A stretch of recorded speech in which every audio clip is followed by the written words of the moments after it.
oil serviced on the Defender 2.4 TDCI, also known as the Puma.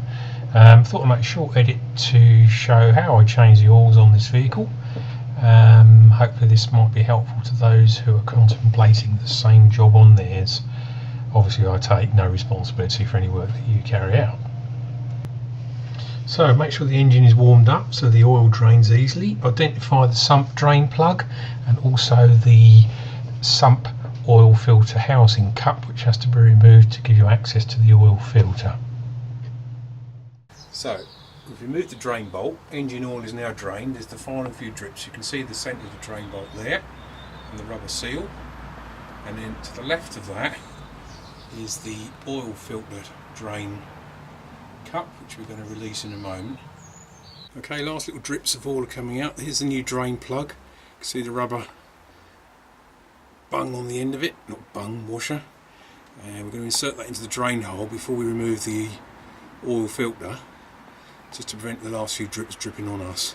We're going to put that in and we're going to tighten that to 23 Newton meters. Job done. Okay, next job is to remove the oil filter.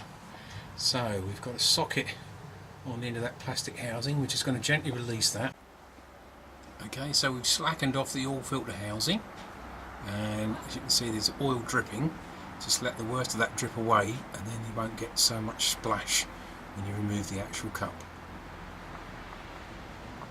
Okay, here we go. So we've got our filter cup removed.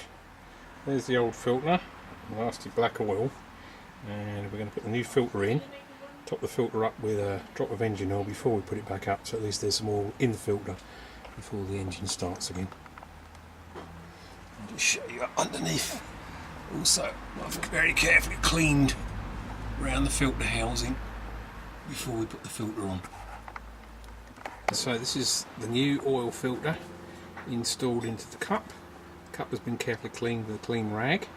You'll also notice on the edge of the cup, I don't know if you can see it from that distance, there's a rubber washer, an O-ring that goes all the way around that. That's a new one.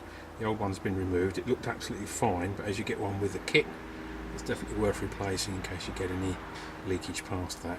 Before I put this back onto the housing up here, I'm going to prime this cup. I'm going to put some fresh clean engine oil in there just so that there's oil already in circulation at first start up. It just saves a little bit of air getting around the engine. Whether it makes much difference, it makes you feel better, but Land Rover don't do that.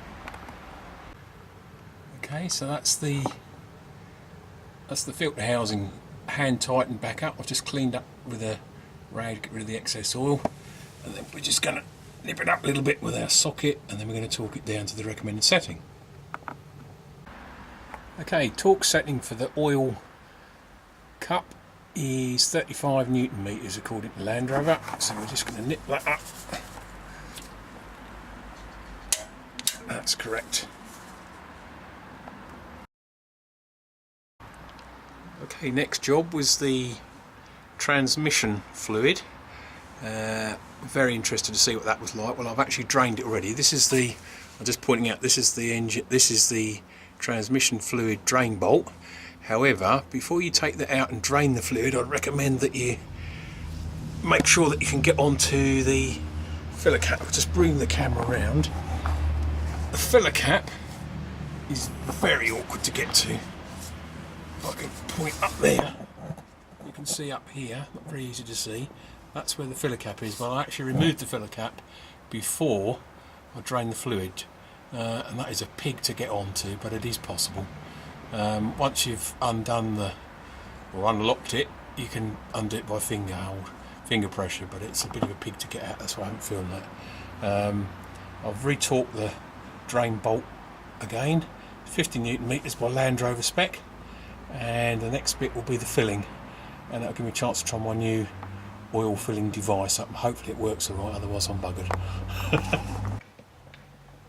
So using this new pump, holds a litre of transmission fluid. You fill it up straight from the bottle, no spills, and you pump the fluid up via the tube into the filler neck, and on the filler neck there's a small metal curved hook piece, and it works a treat.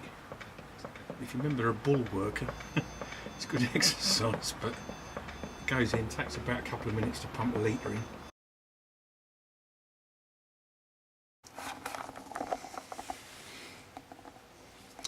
Okay, this is the manual transfer box. There's the drain plug. I've just drained that, opened it out using a 1/2 inch square drive. It's a magnetic plug, so you might get a little bit of swarf on there. I found a few little tiny metal splinters, but nothing to be concerned about. And the filler plug is just tucked up behind here, behind this pipe. A bit fiddly to get to, but it's not as bad as the gearbox plug. So that's empty at the minute, and I'm just going to refill that using the same device I used earlier. This is the rear diff. All's just been changed here.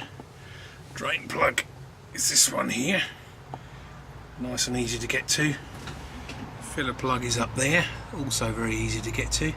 Out of the whole job, they're definitely the easiest ones to do. Just fill them up, bring it up level with the base thread, and then nip up the plugs.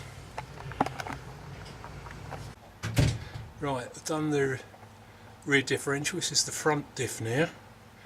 My able assistant is just releasing the 1/2 inch drive plug, and that's the Land Rover shit that's coming out. Quite metallic, isn't it? A little bit, yeah. So the vehicle's done 18,000 miles, and we suspect that this is probably the first time it's been done.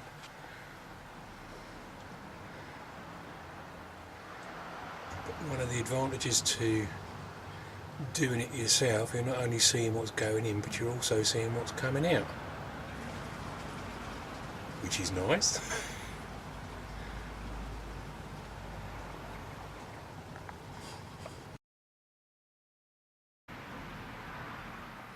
Okay, this is the location of the fuel filter behind the rear offside wheel. There's a cover there, and you can see there's a small tag, a small fastener that you just undo to release the cover plate, and that reveals the fuel filter. Okay, so diesel filter cover is off. You can see the fuel filter located here. What I've done after I removed the cover, just give it a gentle brush around with a soft brush to remove any loose grit and muck. Land Rover put it in the most stupid place, right in the firing line of the rear wheel, so you get a lot of crap build up under there. So I brushed it all off first of all.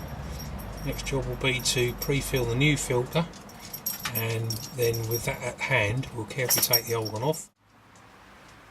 This is the new diesel filter, all nice and clean. Got a few bits of information on the front showing you how to unscrew it, removing the old ones, inserting the new one, and doing a right hand screw, the new one in.